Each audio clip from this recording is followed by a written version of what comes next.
Hello everyone, welcome back to my channel. तो देखिए, हमने पढ़ा था साइंस का क्लास 10th का chapter 1 chemical reactions and equation. I hope आपको अच्छे से समझ में आया हो। उस क्लास में हमने पढ़ा था कि किस तरह से केमिकल रिएक्शंस किए जाते हैं हमारे फूड में, हमारी डेली लाइफ में किस तरीके से केमिकल रिएक्शंस होते हैं।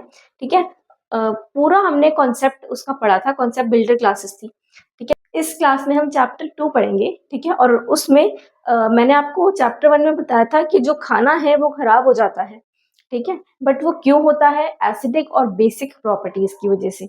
उसका पूरा इलस्ट्रेशन आज इस वाली क्लास में होगा। ठीक है, तो चलिए पढ़ते हैं, स्टार्ट करते हैं class 10th chapter 2 acid basis and salt. हमेशा की तरह कॉन्सेप्ट बिल्डर क्लासेस रहने वाली है। ठीक है, पर आप कहीं से भी सकते हो, बट एनसीईआरटी का एक एक वर्ड आपका इस क्लास में मैं कवर करवाने वाली हूँ। चलिए फिर स्टार्ट करते हैं। देखिए, जब भी आप ओवर ईटिंग कर लेते हो, ठीक है, ओवर ईटिंग करते हो तो आपको क्या सजेस्ट किया जाता है? आपको बोला जाता है आप जाके इनो पी लो, है ना। ये सब रेमेडीज आपको सजेस्ट की जाती हैं उस एसिडिटी को बैलेंस करने के लिए। ठीक है, तो यहाँ पर भी सेम कॉन्सेप्ट है। एसिड को हम बेस से, एसिड ज़्यादा फॉर्म हो रहा है तो हमें बेस करके उसे न्यूट्रल करना पड़ता है। अगर बेस प्रॉपर्टी ज़्यादा है तो एसिडिक करके उसे न्यूट्रल करना पड़ता है। ठीक है, इसको हम डिटेल में थोड़ा सा पढ़ेंगे। ठीक है, अब यहाँ पर ना एक बहुत अहम भूमिका निभाता है हमारा लिटमस पेपर। ठीक है, सबसे पहले हम जानते हैं, देखिए एसिड बेसिस एंड सॉल्ट में एक टर्म आती है लिटमस। ठीक है, ये लिटमस क्या होता है? ठीक है, ये लिटमस होता है, हमें अगर प्रॉपर्टी का पता लगाना हो कि एसिडिक है, बेस है या फिर सॉल्ट है। ठीक है, अगर हमें इन तीनों में से प्रॉपर्टी का पता लगाना है कि ये क्या है, एसिडिक है, बेसिक है, विनेगर है, तो वो एसिडिक होगा, बेस होगा या सॉल्ट होगा। इस चीज को हम लिटमस से पता लगाते हैं। ठीक है, लिटमस हमें केमिस्ट के यहाँ पर बहुत आसानी से पेपर के रूप में मिल जाता है। ठीक है, जिसको हम कहते हैं लिटमस पेपर।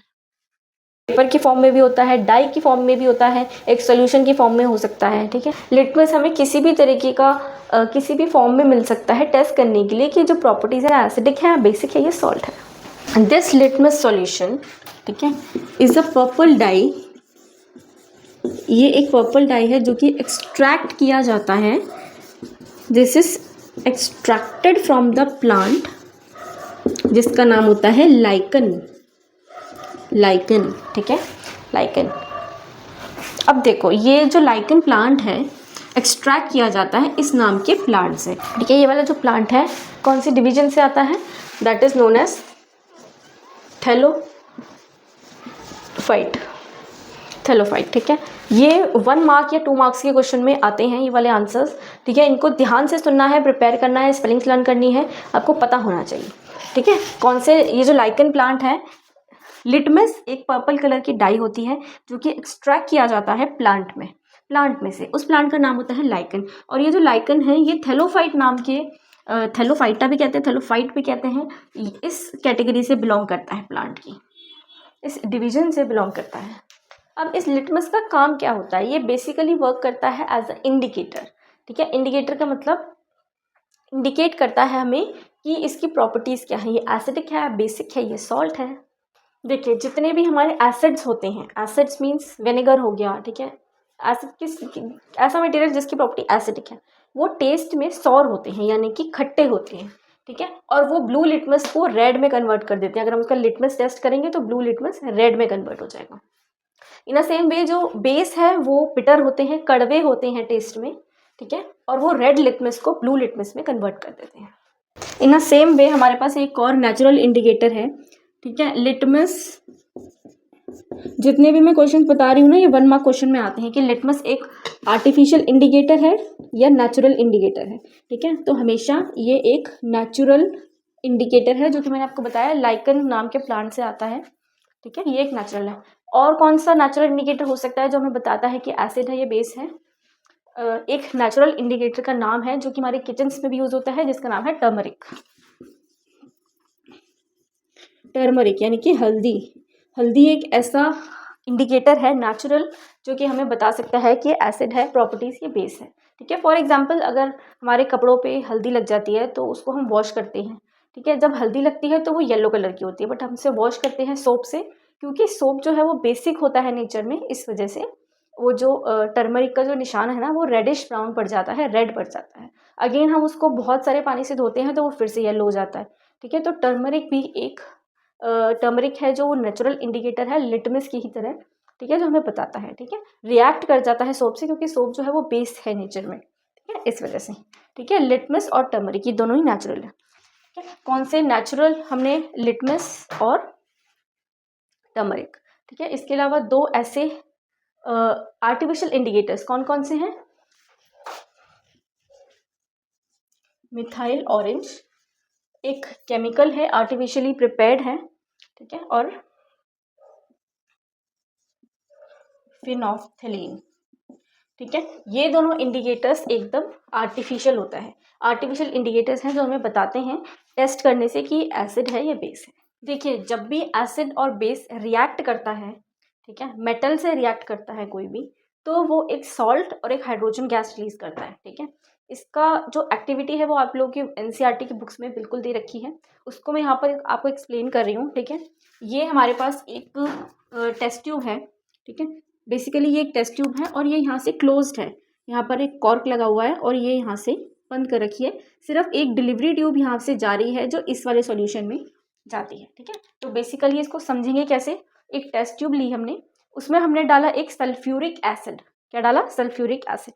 उसमें हमने जिंक ग्रैन्युल्स डाल दिए, ठीक है, जिंक के टुकड़े हमने कुछ डाल दिए सल्फ्यूरिक एसिड में, ठीक है। हमने क्या करा, अब ये सल्फ्यूरिक एसिड से जो मेटल है ये रिएक्ट करेगा, एसिड है, एसिड से रिएक्ट करेगा मेटल, ठीक है। जो जिंक है वो यहाँ पर हमने एज अ मेटल लिया है और ये रिएक्ट करेगा एसिड से। अब हमने क्या करा, इसके ऊपर एक परफेक्ट ऊपर हमने एक डिलीवरी ट्यूब लगाई है जो कि सोप सॉल्यूशन में जा रही है, ठीक है। अब देखिए, जो सोप है वो नेचर में बेस है ना, एसिड बेसिस सॉल्ट होते हैं, उसमें एक बेस नेचर है, सोप का एक बेस नेचर होता है, ठीक है। उस बेस नेचर के कारण जब ये रिएक्ट करेगा तो इसमें से जितनी भी जो एयर है जो ये रिलीज करेगा, वो सारी एयर इस डिलीवरी ट्यूब से जाकर इस सोप सॉल्यूशन में जाएगी, ठीक है। इस सोप सॉल्यूशन से बबल्स निकलेंगे, ठीक है, क्योंकि ये बेस है नेचर में, ठीक है। इन दोनों में रिएक्शन होगा और ये जो जितना भी यहाँ पे गैस फॉर्म होगी वो सब इस डिलीवरी ट्यूब से सोप सॉल्यूशन में जाएगी। और ये जो सोप सॉल्यूशन है ये पर्टिकुलर एक बेस सॉल्यूशन है जिसमें से बबल्स निकलेंगे, और जैसे ही बबल्स निकलेंगे यहाँ पर, अगर हम इसके पास एक कैंडल लेकर आते हैं तो यहाँ पर एक पॉप साउंड हमें सुनने को मिलेगी, ठीक है, जिससे कि हमें ये पता चलेगा कि जो एसिड और बेसिस के साथ मेटल्स को अगर हम रिएक्ट करें तो हमारे पास एक सॉल्ट और हाइड्रोजन गैस का रिलीजमेंट होता है। तो ये रिएक्शन है एसिड प्लस मेटल। अगर हम एसिड यानी कि सल्फ्यूरिक एसिड, हमें ये ध्यान रखना है कि हमें ये डाइल्यूट फॉर्म में लेना है। डाइल्यूट का मतलब मिक्स करके, वाटर को मिक्स करके, ठीक है, मतलब कम एसिडिक हो, ठीक है। इसमें हमने मेटल को डाला और हमें क्या मिला? सॉल्ट प्लस हाइड्रोजन, ठीक है। इसका हम एक और एग्जांपल देखते हैं जिसमें हमें इक्वेशन भी मिलेगी। देखिए, यहाँ पर हमने एक इक्वेशन ली है जिसमें बताया गया है NaOH यानी कि सोडियम हाइड्रोक्साइड लिया है, ठीक है। इसको हमने जिंक यानी कि एक मेटल के साथ रिएक्ट करवाया है। इसको रिएक्ट करने से हमें क्या मिलेगा? हमें मिलेगा सोडियम जिंकेट, ठीक है। क्या मिलेगा? सोडियम जिंकेट, Na2ZnO2, ठीक है, प्लस हाइड्रोजन, ठीक है, प्लस हाइड्रोजन गैस, ठीक है। तो हमें यहाँ पर, ठीक है, बेसिकली ये वाला जो एसिड में अगर हम मेटल यूज़ करें तो हमने ये यूज़ करा सोडियम हाइड्रोक्साइड, मेटल हमने जिंक यूज़ करा, जो हमें सॉल्ट मिला वो था सोडियम जिंकेट, और हाइड्रोजन गैस जो रिलीज हुई उसको हमने H2 से रिप्रेजेंट किया है, ठीक है। तो ये है बेसिकली जो एसिड और बेसिस से जो मेटल रिएक्ट करते हैं वो किस तरह से करते हैं, ठीक है। यहाँ पर एक चीज़ मैंने आपको बैलेंसिंग सिखाई थी, जब मैंने आपको इक्वेशन वाला चैप्टर बताया था, केमिकल रिएक्शन एंड इक्वेशन, उसमें बैलेंसिंग सिखाई थी, ठीक है। तो क्या आप उसको बैलेंस कर सकते हो इस इक्वेशन को, ठीक है। बैलेंसिंग में क्या था? बेसिकली हम आगे एक नंबर ऐड करते थे कि हमें दोनों इक्वेशन को बैलेंस हो सके, ठीक है। तो उसकी एक रिविजन भी हो जाएगी, ठीक है। तो इस वाली इक्वेशन को बैलेंस करना है, कैसे करेंगे बताइए। देखो, यहाँ पर Na का कितने एटम्स हैं? 1, OH के 1 एटम है, जिंक का 1 एटम है। ये है हमारी लेफ्ट हैंड साइड, ये है हमारी राइट हैंड साइड, ठीक है। तो और यहाँ पर Na के कितने हैं? 2 एटम्स हैं। यहाँ पर जिंक के 1 एटम है और ऑक्सीजन के 2 एटम है, हाइड्रोजन के 2 एटम है, ठीक है। अलग अलग लेते हैं। ऑक्सीजन का 1 एटम है और हाइड्रोजन का 1 एटम है। ठीक है, तो हमें इसको बैलेंस करना है। देखिए रूल क्या था, बेसिक रूल ये था कि हम इसके आगे कोई नंबर ऐड कर सकते हैं, इसके पीछे यहाँ पर नहीं कर सकते। ठीक है, अब यहाँ पर Na है तो हमें यहाँ पर Na लगाना, Na एटम बनाने के लिए यहाँ पर हमें एक 2 ऐड करना पड़ेगा। ठीक है, अब जो कि हमने यहाँ पर ऐड कर दिया तो Na के साथ ये दोनों जुड़े हुए हैं, तो यहाँ पर ऑटोमेटिकली ऑक्सीजन के भी 2 एटम हो गए और OH की भी, हाइड्रोजन के भी 2 एटम हो गए। ठीक है, तो ऑक्सीजन और हाइड्रोजन के तो ऑलरेडी 2 एटम है, तो यहाँ पर 2 ऐड करने से हमारी जो इक्वेशन है वो बैलेंस हो जाती है। आई होप अच्छे से समझ में आई होगी बैलेंसिंग। देखिए जिस तरीके से एसिड और बेस मेटल से रिएक्ट करते हैं ना, उन सेम वे जो एसिड और बेसिस होते हैं, एसिड प्लस बेस, अगर हम इन दोनों को रिएक्ट करवाएं तो हमें क्या मिलता है। देखिए ये सारे क्वेश्चंस ना 1 मार्क 2 मार्क क्वेश्चंस में आते हैं 10th बोर्ड में। ठीक है, तो एक एक वर्ड को बहुत ध्यान से सुनिएगा। ठीक है, एसिड और बेस को अगर हम रिएक्ट करवाते हैं आपस में तो हमारे पास क्या मिलता है, हमें मिलता है सॉल्ट प्लस वाटर H2O। ठीक है, हमने एसिड बेस और मेटल को रिएक्ट करवाया था तो हमारे पास सॉल्ट प्लस हाइड्रोजन मिल रहा था हमें। ठीक है, और उसी सेम तरीके से हमें एसिड और बेस को रिएक्ट करवाएंगे हम तो हमें मिलेगा एक सॉल्ट प्लस वाटर। ठीक है, H2O। ठीक है, ध्यान रखिएगा। फिलिंग द ब्लैंक्स में भी आ सकता है। ठीक है, कि अगर हम एसिड और बेस को रिएक्ट करवाते हैं तो हमारे पास क्या मिलता है। ठीक है, तो सॉल्ट प्लस कौन सा एक और मिलता है कंटेंट, तो वो वाटर है H2O। ऐसे ही आपसे क्वेश्चन पूछ सकता है, अगर हम एसिड को मेटल से रिएक्ट करवाएं तो कौन सी गैस रिलीज होती है, तो हाइड्रोजन गैस। ठीक है, तो ऐसे छोटे छोटे बोर्ड्स में क्वेश्चंस आते हैं, इनको केयरफुली आपको पढ़ना है। 1 मार्क 2 मार्क्स में बहुत अच्छी तरीके से लर्न करना है, क्योंकि ऐसे ही मार्क्स स्क्रैप होते हैं बोर्ड एग्जाम में। ठीक है, एक एक वर्ड आपको NCERT का रटना पड़ेगा, समझना पड़ेगा। इसका एक छोटा सा एग्जाम्पल देखते हैं। देखिए हमने यहाँ पर एसिड की बजाय पहले बेस ले लिया है, वो मैटर नहीं करता है, चाहे आप एसिड लो चाहे बेस लो, हम यहाँ पर उसका रिएक्शंस पढ़ रहे हैं। ठीक है, हम उसका रिएक्शन पढ़ रहे हैं। ठीक है, तो हमने बेस में क्या लिया है, हमने लिया है सोडियम हाइड्रोक्साइड। ठीक है, बेस हमारे पास क्या है, सोडियम हाइड्रोक्साइड। एसिड में हमने लिया है HCl, हाइड्रोक्लोरिक एसिड। ठीक है, इन दोनों का रिएक्शन होगा, एक बेस है एक एसिड है। ठीक है, इन दोनों का रिएक्शन होगा, हमें एक सॉल्ट प्रोड्यूस होगा, हमें एक सॉल्ट मिलेगा जिसका नाम है सोडियम क्लोराइड। ठीक है, क्या मिलेगा, सोडियम क्लोराइड प्लस H2O यानी कि वाटर।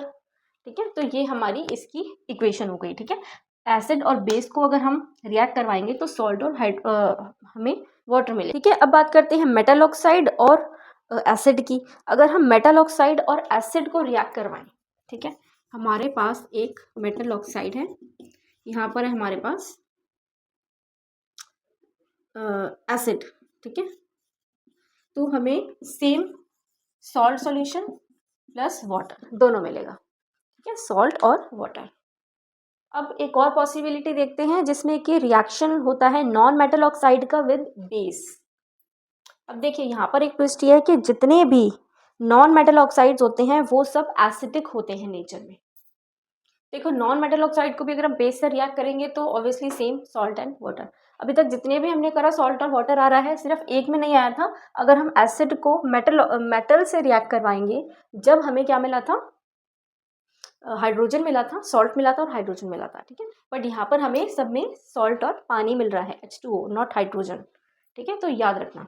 देखिए नॉन मेटल के एग्जाम्पल में अगर मैं आपसे कहूँ, अगर मैं कार्बन डाइऑक्साइड को कैल्शियम हाइड्रोक्साइड यानी कि लाइम वाटर के साथ रिएक्ट करवाऊँ, तो आपको जैसे कि आपको पता है कि कैल्शियम हाइड्रोक्साइड है, लाइम वाटर जिसे हम कहते हैं, वो नेचर में बेस होता है। ठीक है, वो बेस अगर रिएक्ट करता है कार्बन डाइऑक्साइड से तो सॉल्ट और वाटर ही प्रोड्यूस करता है। ठीक है, ये मतलब सिमिलर है, जैसे एसिड और बेस का रिएक्शन होता है, सॉल्ट और वाटर मिलता है, सेम रिएक्शन होता है। ठीक है, सेम मतलब सेम वे में होता है। ठीक है, और हमें ये भी ध्यान रखना है, जितने भी नॉन मेटल ऑक्साइड्स होते हैं वो सब एसिडिक होते हैं नेचर में। ठीक है, तो ये भी क्वेश्चन में ध्यान रखना। NCERT की देखिए बोर्ड एग्जाम के लिए सबसे इंपॉर्टेंट है NCERT का एक एक वर्ड आपको अच्छे से लर्न होना चाहिए। कोई भी पॉसिबिलिटी हो सकती है, कोई भी क्वेश्चन कहीं से भी आ सकता है। चलिए आगे बढ़ते हैं। देखिए कौन सी चीज़ कितनी एसिडिक है और कितनी अल्कलाइन है, ये कैसे पता लगेगा। ठीक है, कोई भी चीज़ कितनी एसिडिक है या कितनी अल्कलाइन है यानी कि बेस है, ये हमें कैसे पता चलेगा। इसका कोई तो तरीका होगा बताने का। फर्स्ट वन मैंने आपको बताया कि एसिड है या बेस है। ये पता चलता है सॉल्यूशन से, है ना, लिटमस पेपर या लिटमस सॉल्यूशन से, ठीक है, ये मैंने आपको बताया। उसके बाद एक आर्टिफिशियल भी होता है, जैसे कि मिथाइल ऑरेंज एंड फिनोफ्थिलीन। ये सॉल्यूशंस ऐसे हैं, ये आर्टिफिशियली तरीके से प्रिपेयर किए गए हैं। इसमें आपको पता चल जाएगा कि एसिड है या बेस है कोई भी चीज़, ठीक है। उसके बाद आते हैं एसिडिक बेस है, ये हमें पता चल गया कि ये चीज़ एसिडिक है, ये एसिड है और ये बेस है। विनेगर पता चल गया, हमने 2-4 चीज़ों का करके देख लिया, पीएच एसिड है या बेस है, हमें पता चल गया। बट कौन सी चीज़ कितनी एसिडिक है और कितनी अल्कलाइन है, ये कैसे पता चलेगा? उसका एक तरीका है जिसे हम कहते हैं पीएच लेवल या पीएच स्केल, ठीक है। पीएच स्केल होता है जिस पे हम उसको नापते हैं। पीएच स्केल कैसे होता है? देखिए, एक लंबा सा हमारे पास स्केल है जिसके पास हमारे पास कलर कोडिंग होती है, ठीक है। ये 14 तक जाता है, 1 2 3 4 5 6 7 8 9 10 11 12 13 14। देखिए, मैं आपको स्क्रीन पर दिखा दूंगी, ठीक है, ठीक है। इसका एक बेसिक ही है, 0 से लेकर 14 तक हमारे पास वैल्यूज़ होती हैं, ठीक है। अब देखिए, जितना हम इसमें क्या होता है, हाइड्रोनियम आयन हमें काउंट करने होते हैं, ठीक है।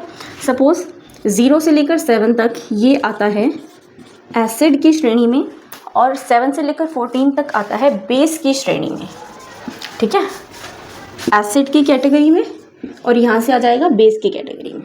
अब आपको एक चीज़ और देखनी है, देखिए कौन सी चीज़ कितनी एसिडिक है। जितनी ज़्यादा एसिडिक होगी उतना ये वाला नंबर ज़्यादा होगा, ठीक है। जितना ज़्यादा बेस ज़्यादा होगा उतना नंबर बढ़ता जाएगा। जैसे जैसे एसिड प्रॉपर्टी बढ़ेगी तो 0 की तरफ जाएगा, अगर बेस की प्रॉपर्टी बढ़ेगी तो 14 की तरफ जाएगा, ठीक है। देखिए, ये है 0, है ना, तो 0 से लेकर अगर मैं ऐसे एक लाइन खींच दूँ,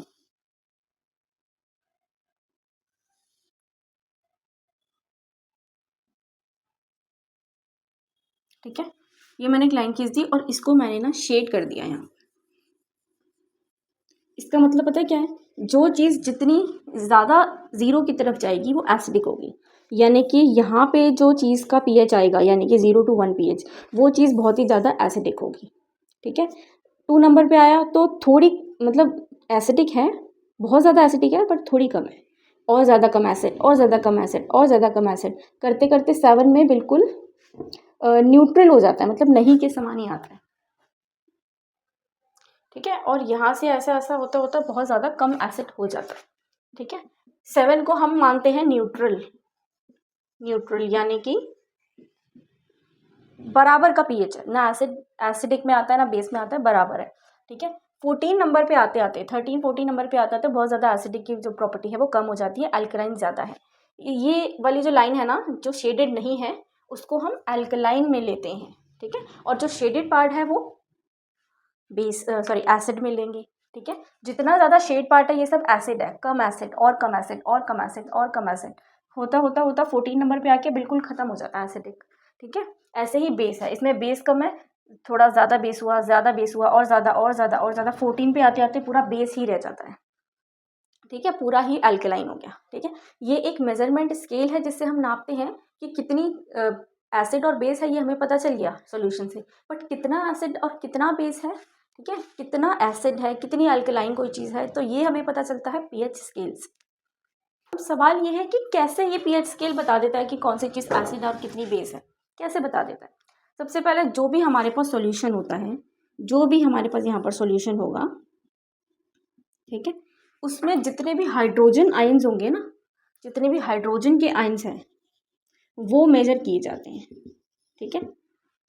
हाइड्रोजन के आयंस के मेजरमेंट से ही हमें पता चलता है पीएच स्केल के बारे में, ठीक है, इसकी रीडिंग्स के बारे में। मतलब जितने ज़्यादा हाइड्रोनियम आयंस होंगे कंसंट्रेशन में, उतना ही ज़्यादा लोअर पीएच की वैल्यू होगी। अब देखिए, जितने भी एसिड होते हैं, गैस्ट्रिक जूसेस होते हैं, उसका जो पीएच लेवल है वो 1 होता है, यानी कि बहुत ज़्यादा एसिडिक, ठीक है। अब आता है हमारी लेमन जूस की। लेमन जूस का जो पीएच लेवल होता है वो 2.2 होता है, यानी कि एसिडिक होता है, ये भी बहुत ज़्यादा, ठीक है। अच्छा, आप बता सकते हो जो हमारा ब्लड होता है उसका पीएच लेवल क्या होगा, ठीक है। 2 तो क्या लेमन जूस के लिए, ठीक है। 7 हमारा ब्लड का पीएच लेवल होता है, ठीक है, हमारा ब्लड का pH लेवल होता है जो कि होता है 7.4। ठीक है, ऐसे ऐसे बढ़ते बढ़ते अल्कलाइन की तरफ। अब मिल्क ऑफ मैग्नीशिया, ठीक है, इसका होता है 10। ठीक है, और सोडियम हाइड्रोक्साइड सॉल्यूशन जो होता है हमारा, जो हम एक्सपेरिमेंट्स में कई भी यूज़ करते हैं, उसका होता है 14। ठीक है, 14 सोडियम हाइड्रोक्साइड सॉल्यूशन का। ठीक है, तो ये कुछ pH लेवल हैं। अब देखिए pH लेवल, ये क्वेश्चन ज़रूर पता होना चाहिए। ठीक है, बोर्ड एग्जाम के लिए pH स्केल क्या है, pH स्केल को हम कैसे मेजर करते हैं, किस तरह मेजर करते हैं, मतलब कैसे पता चलता है। हाइड्रोजन के जितने भी आयंस होते हैं वो हम काउंट करते हैं। जितना ज़्यादा हाइड्रोजन के आयंस होंगे उतना ही ज़्यादा हमारा जो pH लेवल है वो घटता चला जाएगा। जो भी हमारा न्यूट्रल सॉल्यूशन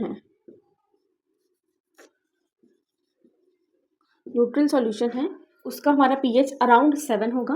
ठीक है, अगर ये 7 से लेस होता है तो एसिड में आता है, अगर ये 7 से ज़्यादा मोर होता है तो ये बेस में काउंट होता है। ठीक है, याद रखना ये बात। ठीक है, तो बेसिकली जो एसिड और बेस की जो स्ट्रेंथ है वो किस चीज़ पे डिपेंड करती है, हाइड्रोजन आयंस पे और हाइड्रोनियम आयंस पे। देखिए, अब आपको पढ़ना है इस जो प्रिपरेशन कैसे करेंगे आपको सिर्फ pH scale, what is pH scale, इसमें आपका सब कुछ आ जाना चाहिए। ठीक है, इस तरह से प्रिपेयर करना है इसको कि आपका जो अगर 2 मार्क्स का क्वेश्चन आए जब भी आप आंसर दे पाएँ, अगर आपका 5 मार्क्स 10 मार्क्स का क्वेश्चन आता है जब भी आपको इसका आंसर आना चाहिए। ठीक है, लेवल मतलब pH के बारे में सब कुछ पूरा आपको 10 मार्क्स का क्वेश्चन लर्न करना है। ठीक है, जो जो उसके बारे में पता आप सब बता दीजिए। 2 मार्क्स का क्वेश्चन आएगा उतनी ही लिमिटेड इन्फॉर्मेशन आप दोगे, 5 मार्क्स का आएगा थोड़ी सी ज़्यादा इन्फॉर्मेशन दोगे, 10 मार्क्स का आएगा तो पूरी इन्फॉर्मेशन दोगे। ठीक है, अगर आप कहोगे तो मैं इसके आंसर्स भी करवा दूंगी। फिलहाल जो चैप्टर की एक्सप्लेनेशन है वो मैं आपको दे रही हूँ। देखिए, अब बात करते हैं pH लेवल हमारी जो डे टू डे लाइफ है उसमें कैसे एग्जिस्ट करता है, किस तरह से हमारा ये सिस्टम होता है। देखिए, स्केल का आपको पता चल गया, 0 होगा तो वो चीज़ उतनी ही एसिडिक है, 14 होगा तो बेस है, और 7 होगा तो न्यूट्रल है। ठीक है, अब इसमें देखिए हमारा जो लिविंग ऑर्गेनिज्म है, यानी कि जितनी भी जीव इस धरती पर रहते हैं, उन सब का एक pH लेवल होता है जो कि 7 to 7.5 के बीच में या 8 के बीच में एग्जिस्ट करता है। ठीक है, जितनी भी लिविंग ऑर्गेनिज्म हैं एग्जिस्ट करते हैं 7 to 7.8 के pH लेवल के अंदर। ठीक है, इससे बाहर कोई लिविंग ऑर्गेनिज्म नहीं सर्वाइव करता है, और करता भी है तो वो ऐसे बहुत सारे ऑर्गेनिज्म हैं जो कि एसिडिक नेचर में ही होते हैं, जिसके बारे में आगे हम चर्चा करेंगे। ठीक है, अब देखिए, जब भी हमारी एसिड रेन होती है तो जो हमारा pH लेवल है, देखो अगर रेन वाटर का जो pH लेवल है वो 5.6 से लेस हो जाता है या इतना हो जाता है तो वो रेन कहलाती है एसिड रेन। ठीक है, ये हमारे क्लाउड्स हैं। अगर ये रेन का pH लेवल है वो 5.6 से लेस हो गया तो ये एसिड रेन कहलाएगी। अब इस एसिड रेन से होगा क्या, ये जो एसिड रेन है ना, ये जाएगी कहाँ पर, हमारी रिवर्स के अंदर। कहाँ पर जाएगी, हमारी रिवर्स के अंदर। ठीक है, और रिवर्स का जो pH लेवल है वो हमारा लेस हो जाएगा। रिवर का जो pH लेवल है, ध्यान से सुनिएगा, ये जो मैं बता रही हूँ ना ये क्वेश्चंस में आते हैं। ठीक है, इसलिए मैं आपको बता रही हूँ, रिवर का जो pH लेवल है वो गिर जाएगा। उससे क्या होगा, जो एक्वाटिक एनिमल्स हैं उनका सर्वाइव करना डिफ़िकल्ट हो जाता है, और जो बहुत ही सेंसिटिव ऑर्गेनिजम्स होते हैं पानी में रहने वाले, उनकी डेथ भी हो जाती है। बताया है पूरा मैकेनिज्म। अब देखिए, बोर्ड एग्जाम में किस टाइप के क्वेश्चन आएंगे, कुछ भी एनसीईआरटी का एक वर्ड भी लेके कोई भी क्वेश्चन आ सकता है। तो आपको प्रिपरेशन किस तरह करनी है, देखिए जो मैंने आपको pH लेवल का 10 मार्क्स का क्वेश्चन बताया ना कि आपको प्रिपेयर करना है। ठीक है, उस 10 मार्क्स के क्वेश्चन में आप छोटे छोटे एग्जाम्पल्स भी सेट कर सकते हो, जैसे कि ये अभी मैंने आपको बताया। ठीक है, कुछ क्वेश्चन ऐसे आते हैं कि क्यों एक्वाटिक एनिमल्स का सर्वाइव करना मुश्किल हो जाता है। ठीक है, ये आपका 3 मार्क्स में 2 मार्क्स में क्वेश्चन आ गया तो आप क्या लिखोगे, ऑब्वियसली pH लेवल की वजह से पूरा आप मैकेनिज्म एक्सप्लेन करोगे और उसे बता दोगे कि कितना pH लेवल होना चाहिए। उससे लेस गया तो जो एसिड रेन है, वो जो वाटर है वो एसिडिक हो जाता है, और एक्वाटिक एनिमल्स होते हैं उनका रहना बहुत ज़्यादा मुश्किल हो जाता है, उनका सर्वाइव करना मुश्किल हो जाता है। ठीक है, आई होप आपको अच्छे समझ में आया हो। ठीक है, क्वेश्चन को किस तरह से प्रिपेयर करते हैं ये मैं आपको वीडियो के एंड में बता दूंगी या नेक्स्ट वीडियो में, मतलब वीडियो बना के आपको बता दूंगी कि किस तरीके से अगर आपको 10 मार्क्स का क्वेश्चन प्रिपेयर करना है उसमें क्या क्या पॉइंट्स होने चाहिए, किस तरह से उसे लिखा जाना चाहिए, वो सब बहुत ज़्यादा इंपॉर्टेंट रखता है आपके मार्क्स ग्रैब करने के लिए। ठीक है, एग्जाम्पल्स हर चीज़ में बहुत ज़्यादा इंपॉर्टेंट होता है। पीएच लेवल आपसे पूछा, अगर सपोज 10 मार्क्स का क्वेश्चन है, पीएच स्केल के बारे में आपसे पूछा है, डेफिनेशन दो, पूरा एक्सप्लेन करो क्या होता है। ठीक है, हाइड्रोजन आयंस के बारे में एक्सप्लेन करो। उसके बाद अगर फिर भी आपको लगता है आंसर शॉर्ट है, एक छोटा सा एग्जाम्पल दे सकते हो आप। ठीक है, जिससे आपका जो आंसर की लेंथ है वो बड़ी होगी और एग्जामिनर को लगेगा आपने एग्जाम्पल के साथ इसको समझाया है, अच्छा सा पूरा एक्सप्लेन किया है, तो वो वैसे ही आपको फुल मार्क्स दे देंगे। ठीक है, अब बात करते हैं पीएच लेवल और हमारे डाइजेस्टिव सिस्टम के बारे में। हम सब जानते हैं कि हमारा जो डाइजेस्टिव सिस्टम है उसमें एक एसिड होता है जिसे हम कहते हैं HCl, हाइड्रोक्लोरिक एसिड। ठीक है, ये हाइड्रोक्लोरिक एसिड हेल्प करता है हमारे जो फूड है उसको डाइजेस्ट करने के लिए विदाउट हार्मिंग और स्टमक। ठीक है, हमारे स्टमक को बिना नुकसान पहुंचाए ये जो सॉल्यूशन है ये हमारे खाने को डाइजेस्ट करता है। हमें इनडाइजेशन हो जाता है, यानी कि हमारा फूड इनडाइजेशन, हमें कोई भी प्रॉब्लम होती है उस केस में ना हमारा जो स्टमक है वो बहुत ज़्यादा HCl जो है वो प्रोड्यूस करने लगता है, जिसकी वजह से क्या होगा, तो हमें पेट में दर्द होना या इरिटेशन होना ये सब हो जाता है हमारे स्टमक में। ठीक है, ये सब क्यों होता है, क्योंकि जो HCl है वो हमारे स्टमक ने ज़्यादा प्रोड्यूस कर दिया है, जिसको हम की वजह से पेन और इरिटेशन हमारे जो स्टमक में है वो हो जाता है। तो सुना होगा, ठीक है, हमारे जो घर में बड़े बुजुर्ग होते हैं या किसी से कि हमें एसिडिटी हो गई। एसिडिटी का बेसिकली मतलब क्या होता है, जो हमारा जो स्टमक है, हमारे स्टमक में जितना भी HCl है, हाइड्रोक्लोरिक एसिड है, वो हमारे स्टमक ने, जो हमारा स्टमक है उसने ज़्यादा प्रोड्यूस करना स्टार्ट कर दिया। ठीक है, उससे क्या होगा, एसिड की मात्रा हमारे जो स्टमक है उसमें ज़्यादा हो गई और उससे क्या होगा, हमें पेन होगा, हमारे स्टमक में इरिटेशन होगी, है ना, हमें जलन फील होने लग जाती है, तो वो एसिडिटी हो जाती है हमें, है ना। तो उसको बैलेंस करने के लिए हम एंटा एसिड्स लेते हैं। ठीक है, एंटा एसिड्स यानी कि बेस। एसिडिटी को स्टॉप करने के लिए हमें बेस सॉल्यूशन को लेना चाहिए। ठीक है, जितनी भी इनो है या ये सब अल्कलाइन सॉल्यूशन है जो कि पीएच लेवल को, हमारे जो स्टमक में जो हमारा पीएच लेवल है इसको बैलेंस कर देते हैं। ठीक है, अब देखिए ये जो एंटा एसिड्स होते हैं ये क्या होते हैं, इनका फंक्शन क्या होते हैं। ठीक है, एंटा एसिड का जो बेसिक फंक्शन होता है वो एक्ट करता है एज अ न्यूट्रलाइजर। और ये न्यूट्रलाइजर क्या होता है, न्यूट्रलाइजर न्यूट्रलाइज करता है जो कि हमारा जो पीएच लेवल है वो अराउंड 7 लाने के लिए। ठीक है, एंटा एसिड का क्या फंक्शन होता है कि वो हमारा जो पीएच लेवल है HCl का वो इस तरीके से बैलेंस करे कि जो हमारा नॉर्मल कर सके, उसको नॉर्मलाइज कर सके, उसको न्यूट्रलाइज कर सके। जो ज़्यादा एसिड प्रोड्यूस हो गया है उसको ज़्यादा जो एसिडिक फॉर्म हमारे स्टमक में है उसको बैलेंस कर सके। ठीक है, तो बेसिक फंक्शन क्या होता है कि न्यूट्रलाइज कर देता है, जो एक्सेस जितना भी एसिड होता है हमारे स्टमक में उसको न्यूट्रलाइज करना। ठीक है, अच्छा, मैग्नीशियम हाइड्रोक्साइड यानी कि मिल्क ऑफ मैग्नीशिया। ठीक है, ये एक बहुत ही ज़्यादा माइल्ड बेस है, यानी कि इसका जो पीएच लेवल होता है मिल्क ऑफ मैग्नीशिया। ठीक है, इसका जो बेस है वो 10 होता है, इसका जो पीएच लेवल होता है वो 10 होता है। ये बहुत ही माइल्ड सा बेस है।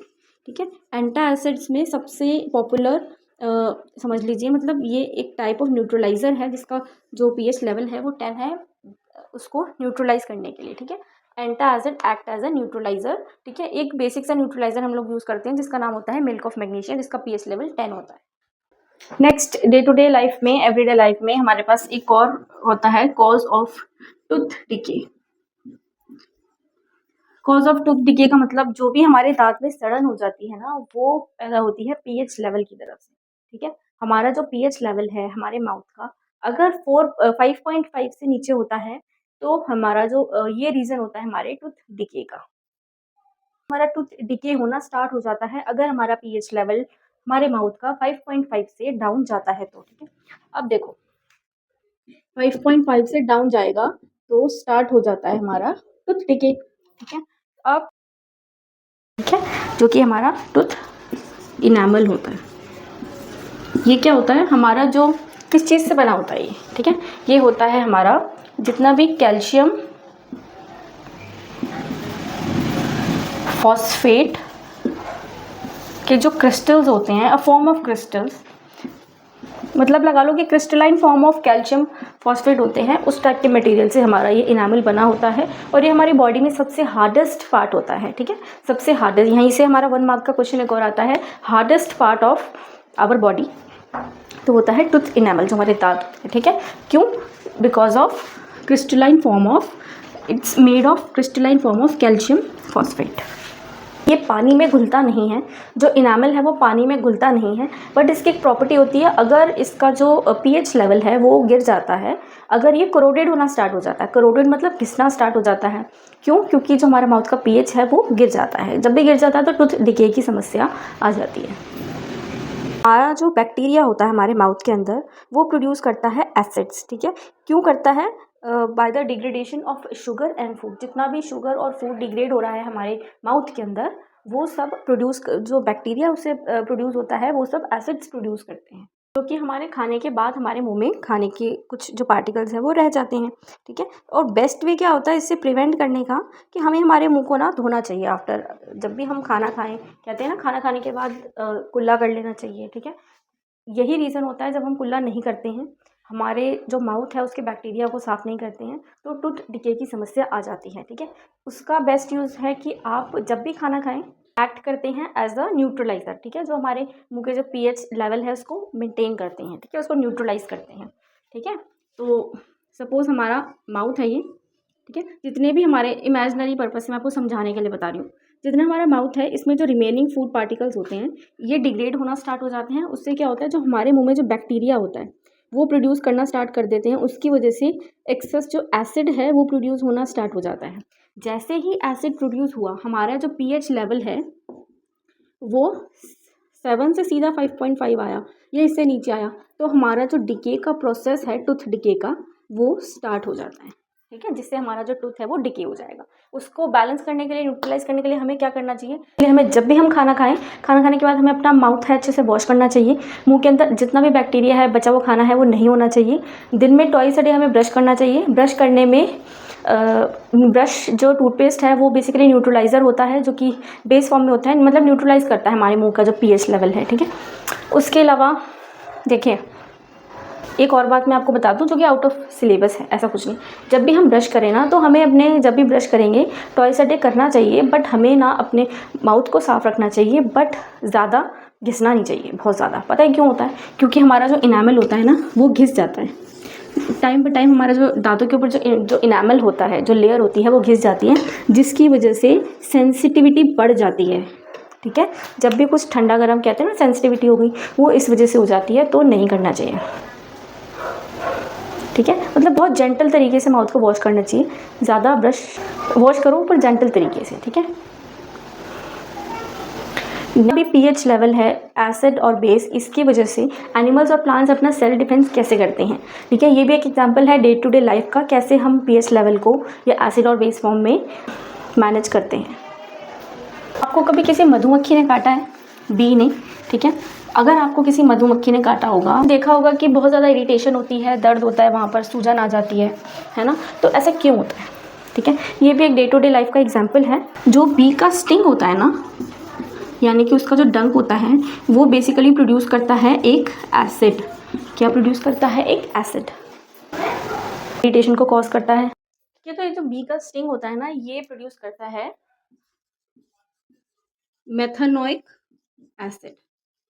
मेथनोइक एसिड, इससे क्या होगा? अब देखो, आपने देखा होगा कभी भी कोई बेस चीज़, ये एसिड है, ठीक है, हम कोई भी बेस चीज़ अगर बी के स्टिंग पे, यानी कि उसके डंक पर, जहाँ पर भी उस बी ने काटा है उसके डंक के ऊपर ये वाला एसिड वो रिलीज करती है काट कर। ठीक है, अगर हम कोई भी base, just like baking soda, for example baking soda अगर हम लगा देते हैं तो वो रिलीफ देता है हमें, एक तरीका है। ठीक है, एक एग्जाम्पल है कि कैसे एसिड्स जो है वो बेस से न्यूट्रलाइज किए जाते हैं। ठीक है, ये वाला एसिड रिलीज करा, बट अगर हमने इसके ऊपर बेकिंग सोडा, अगर हमने उसको रगड़ा बी की स्टिंग पर, फिर क्या होगा? ये जो हमारा एसिड है ये न्यूट्रलाइज होगा और हमें रिलीफ देगा। ठीक है, तो धीरे धीरे वो ठीक हो जाता है। एसिड के ऊपर बेस बेसिकली न्यूट्रलाइज करना, मतलब हमारा जो पीएच लेवल है उसको न्यूट्रलाइज करना है, उसको बैलेंस करना है, न्यूट्रल करना है, आ जाता है। तो आप ये कुछ छोटे छोटे एग्जाम्पल्स हैं डे टू डे लाइफ में जो आप वहाँ पर लिख सकते हो। ठीक है, अगर आपको ज़्यादा लंबा आंसर नहीं बन पा रहा है तो आप ऐसे भी छोटे छोटे example day to day life के देकर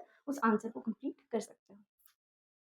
अब हम पढ़ेंगे कुछ सॉल्ट्स के बारे में, ठीक है, सॉल्ट्स, ठीक है, जितने भी हमारे सॉल्ट्स उसके बारे में पढ़ेंगे, इसका पीएच लेवल पढ़ेंगे, ठीक है, कौन कौन से केमिकल्स यूज़ होते हैं वो पढ़ेंगे। सॉल्ट के बारे में पढ़ने से पहले ना हमें इसमें थोड़ी सी कुछ बातें ध्यान रखनी है। जब भी हम सॉल्ट के बारे में बात करें, जिस सॉल्ट में स्ट्रॉन्ग एसिड होता है और स्ट्रॉन्ग बेस होता है वो हमेशा न्यूट्रल होगा, उसका पीएच लेवल होगा 7, ठीक है, ध्यान रखना। अगर हमारे पास स्ट्रॉन्ग एसिड और बेस थोड़ा सा वीक है तो वो चीज़ एसिडिक होगी, ठीक है। लाइन फॉर्म में बता रही हूँ, पहले ऑलरेडी मैं इसको बता चुकी हूँ। स्ट्रॉन्ग एसिड होगा और वीक, उसमें बेस थोड़ा वीक होगा जिस सॉल्ट में, वो सॉल्ट एसिडिक कहलाएगा, ठीक है, वो सॉल्यूशन एसिडिक कहलाएगा। अगर हमारे पास एसिड जो है वो वीक है और बेस स्ट्रॉन्ग है तो वो बेसिक कहलाएगा, जिसका पीएच लेवल होगा मोर देन 7। ये बातें मैं पहले भी बता चुकी हूँ, बट इस केस में मैं सिर्फ सॉल्ट्स के बारे में बात कर रही हूँ, ठीक है। चलिए अब बात करते हैं कॉमन सॉल्ट के बारे में, ठीक है। कॉमन सॉल्ट जो हम सबके खाने में डलता है, जो रोज़ आप लोग खाते हैं, उस सॉल्ट के बारे में देखिए। ये जो सोडियम क्लोराइड है ना, ये कॉम्बिनेशन है हाइड्रोक्लोरिक एसिड और सोडियम हाइड्रोक्साइड सॉल्यूशन।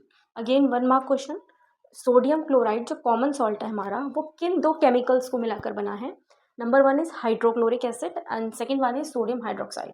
ये दोनों केमिकल्स हैं, इसका जो सॉल्यूशन है, इसका जो कॉम्बिनेशन है, ये हमें देता है सोडियम क्लोराइड, ठीक है, यानी कि NaCl, जो कि है कॉमन सॉल्ट, जो हम हमारी डेली लाइफ में यूज़ करते हैं खाने के पर्पस में, ठीक है। अब ये वाला जो सोडियम क्लोराइड है ना, ये लिया कहाँ से गया? देखिए, जो भी सी वाटर होता है, ठीक है, समंदर में बहुत सारे ये सी है, समंदर में बहुत सारे सॉल्ट्स होते हैं, उन सॉल्ट में से हम सेपरेट कर लेते हैं सोडियम क्लोराइड, ठीक है। तो बेसिकली बड़े सारे सॉल्ट में अगर हम एक सॉल्ट जो खाने लायक हो उसे अलग कर लें तो वो होता है सोडियम क्लोराइड। ये सोडियम क्लोराइड हमें सी वाटर में से ही मिलता है, सेपरेट कर लेते हैं, ठीक है। कई ऐसे वर्ल्ड में कई जगह हैं जहाँ पर बहुत बड़े बड़े से बेड्स मिलते हैं हमें इन सॉल्ट के, जो कि इम्प्योरिटीज़ के साथ होते हैं, इसलिए वो ब्राउन कलर के भी दिखते हैं, ठीक है। ये जो बहुत ज़्यादा ये जो लार्ज क्रिस्टल्स होते हैं, ये ब्राउन कलर के इसलिए दिखते हैं क्योंकि इसमें बहुत सारी इम्प्योरिटीज़ होती हैं, ठीक है। ये वाला जो है कॉमनली हम इसे जानते हैं रॉक सॉल्ट के नाम से, ठीक है। जो आप रॉक सॉल्ट कहते हो वो यही वाला सॉल्ट होता है, उसको इम्प्योर करके, मतलब रॉक सॉल्ट जो होता है वो एज अ कोल आप कह लो माइन, ठीक है, माइन, जैसे कि जैसे कोयला होता है, उससे बहुत सारी चीज़ें मिलती हैं, पर कोयला हमें नेचुरल फॉर्म में मिलता है।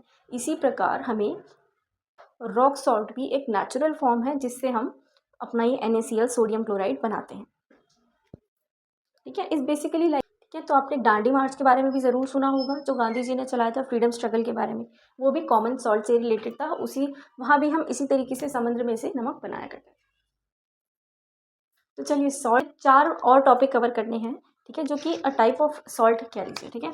सबसे पहले है सोडियम हाइड्रोक्साइड, ठीक है, इसके बारे में पढ़ेंगे सोडियम हाइड्रोक्साइड। नंबर 2 हम पढ़ने वाले हैं ब्लीचिंग पाउडर के बारे में, ठीक है। मोस्ट इंपॉर्टेंट है ये सारे ही, क्योंकि इसमें बोर्ड्स पे क्वेश्चन ज़रूर आता है, फॉर्मूला पूछेगा, इसके बारे में पूछेगा, ठीक है, कैसे बनाया जाता है, कैसे, सब कुछ इसके बारे में हमें पढ़ना है। Third one is baking soda, इसका फॉर्मूला पढ़ेंगे, इसका पढ़ेंगे और यूजेस भी पढ़ेंगे, ठीक है। Fourth one is washing soda and fifth one is plaster of Paris. अब ये 5 टॉपिक रह गए हैं और ये इंपॉर्टेंट है बोर्ड एग्जाम के पॉइंट ऑफ व्यू से, ठीक है। क्वेश्चंस आते हैं, चाहे वो इसके यूजेस पढ़े या कोई भी एक सॉल्ट के बारे में आपसे शॉर्ट नोट लिखवाए, या फिर आपसे फॉर्मूला पूछ सकते हैं इन सबका। ये जितने भी सॉल्ट हैं इनकी पूरी इलस्ट्रेशन या पूरी एक्सप्लेनेशन मैं नेक्स्ट वाली वीडियो में देखूंगी, इसकी नेक्स्ट वाली क्लास में दूंगी। इस क्लास में अभी तक के लिए इतना ही। आई होप आपको अच्छे से समझ में आया हो। लाइक कर देना, शेयर कर देना और सब्सक्राइब ज़रूर करके जाना, और फेसबुक पे फॉलो करना बिल्कुल मत भूलिएगा।